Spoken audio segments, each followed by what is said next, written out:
ADR result আহি গ'ল। আপোনালোকে যদি আছাম ডাইৰেক্ট ৰিকুৱাৰমেণ্টত এক্সাম দিছিল 3rd গ্ৰেড আৰু গ্ৰেড 4ত, তেনেহ'লে কিন্তু অহাকালি 3rd গ্ৰেড আৰু গ্ৰেড 4ৰ ৰিজাল্ট দি দিব। যিহেতু আপোনালোকে এক্সাম দিছে, কেনেকৈ আপোনালোকে সকলোৰে আগত আপোনাৰ ৰিজাল্টটো চেক কৰিব, কোনটো অফচাইড হয়, কেনেকৈ চেক কৰিব লাগিব, আৰু যদি আপোনালোকে আপোনাৰ ID পাছৱৰ্ডটো পাহৰি গৈছে তেনেহ'লে কেনেকৈ আপোনালোকে চেক কৰিব 3rd গ্ৰেড আৰু গ্ৰেড 4ৰ ৰিজাল্টটো মই আজি এইটো ভিডিঅ'ত আপোনালোকক সম্পূৰ্ণ প্ৰচেছ জনাই দি আছোঁ। আপোনালোকে ভিডিঅ'টো সম্পূৰ্ণকৈ চাই ল'ব, স্কিপ নকৰাকৈ। এতিয়া আপোনালোকে ফাৰ্ষ্ট এইটো অপশ্যনত আহি যাব।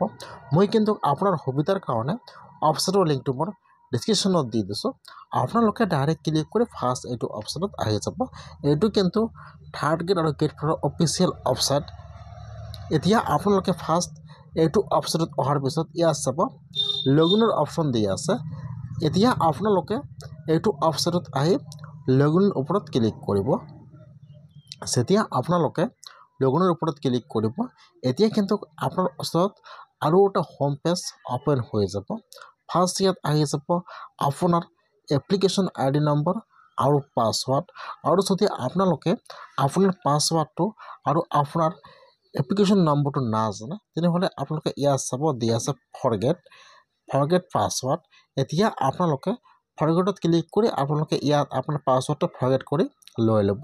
এতিয়া আপোনালোকে ইয়াত আপোনাৰ এপ্লিকেশ্যন নম্বৰটো বহাই দিব আৰু পাছৱাৰ্ডটো বহাই দি আপোনালোকে লগইনত ক্লিক কৰিব। এতিয়া কিন্তু ইয়াত আপোনাৰ ৰিজাল্টটো আহি যাব। যিহেতু অহাকালি ৰিজাল্টটো দি দিব 3rd গ্ৰেড আৰু গ্ৰেড 4ৰ, সেইকাৰণে আপোনালোকে এনেকুৱাকৈ আপোনাৰ ৰিজাল্টটো চাব লাগিব। মই কিন্তু আপোনাৰ সুবিধাৰ কাৰণে অপশ্যনৰ লিংকটো মোৰ ডিছক্ৰিপশ্যনত দি দিছোঁ। আপোনালোকে ডাইৰেক্ট ক্লিক কৰি ইয়াৰ পৰা ৰিজাল্টটো চেক কৰি চাই ল'ব। আপোনালোকে এনেকুৱাকৈ ARD ৰিজাল্টটো চেক কৰিব লাগিব।